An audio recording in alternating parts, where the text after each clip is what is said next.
Friends, இன்னைக்கான பதிவு என்ன அப்படின்னு பார்த்தீங்கன்னா, தென்றல் அப்படிங்கிற ஒரு நிறுவனத்தை நான் நிறுவுறதுக்கு முன்னக்கூட்டி என்னோட வாழ்க்கை எப்படி இருந்துச்சு அப்படிங்கிறதையும், தென்றல் வந்ததுக்கப்புறம் என்னோட வாழ்க்கையில் உண்மையாகவே எப்படி தென்றல் வீசுனுச்சு அப்படிங்கிறதையும் தான் உங்கள் கூட ஷேர் பண்ணியிருக்கேன். பிரச்சனை நமக்கு மட்டும் எந்திக்கும் போதே தொடங்கிடுங்க. ஏன்டா எந்திக்கிறோம் அப்படிங்கிறதுல தொடங்குறது, காலை கடனெல்லாம் முடிச்சுட்டு தைராய்டு மாத்திரையை போட்டு அரைச்சமாவே அரைக்கிற மாதிரி சமைச்ச சமையலையே சமைச்சிட்டு எக்ஸ்ட்ரா மிச்சம் மீதி இருக்கிறது எல்லாம் சாப்பிட்டுட்டு அப்புறம் என்னங்க நேரம் போகலன்னா பக்கத்து வீட்டில் போடுற பிரச்சனையை காற்று வாக்கில் நம்ம காதில் வந்து தன்னால் அதையும் கேட்டுக்கிட்டு பால் பொங்குதா பொங்கலையான்னு பார்த்து அதை செக் பண்ணிட்டு இருந்தோம்.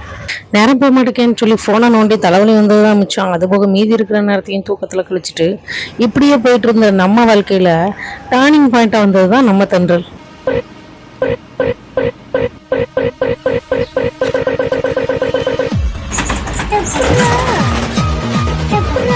24 மணி நேரத்துக்கே எனக்கு காணலை அப்படிங்கிறதுக்காக நான் கடவுள்கிட்ட இன்னுமே ஒரு 4 மணி நேரம் எக்ஸ்ட்ரா கொடுத்தா என்ன கடவுளே அப்படின்னு கேட்கக்கூடிய அளவுக்கு இன்னைக்கு என்னோட டைம் வந்து எப்போ போகுதுன்னே தெரியல. காலங்கள் அவ்வளோ வேகமாக ஓடிட்டு இருக்கு. ஸோ அந்த வேகத்துக்கு இணையாக நாமளும் ஓடுறதுக்கு தயாராக இருக்கலாங்க. சொல்லுங்க மேம், எல்லாம் வேணும்? வரகு, இந்துப்பு, சப்ஜாவதா, சியாவதைங்களா? சரி, அட்ரஸ் சொல்லுங்க, நோட் பண்ணிக்கிறேன். ஓகே மேம், இன்றைக்கி டெலிவரி புக் பண்ணிடுவேன். உங்களுக்கு நாளைக்கு இல்லைன்னா நாளைக்கு வச்சுக்குள்ளே கிடச்சிடும். Okay ma'am, thank you.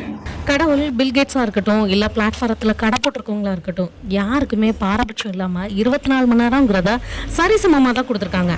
ஆனால் இங்கே விஷயம் என்ன அப்படின்னு பார்த்தீங்கன்னா, யார் அந்த 24 மணி நேரத்தை எப்படி பயன்படுத்துகிறாங்க அப்படிங்கிறது தான் முக்கியம். ஸோ உங்களுக்கான நேரம் உங்கள் கையில் தான் இருக்குது. அதை எப்படி பயன்படுத்தணுங்கிற முடிவு நீங்கள் தான் எடுக்கணும். பெரியவங்க சொல்லுவாங்க காலம் பொன் போன்றது அப்படின்னு. ஆனால் என்கிட்ட கேட்டால் நான் சொல்லுவேன் காலம் உயிர் போன்றதுன்னு. ஏன்னா பொன் கூட போனால் நம்ம திரும்ப மீட்டுக்கலாம், திரும்ப நம்மளால் நினச்சபடி வாங்கிக்க முடியும். ஆனால் உயிர்ங்கிறது அப்படி இல்லைங்க, போனால் போனது தானே. அதே மாதிரி தான் காலத்தையும் நம்ம இழந்துட்டோம் அப்படின்னா இழந்தது தான். திரும்ப அதே நேரம் அதே டயத்தை நம்மளால் வாங்கவே முடியாது.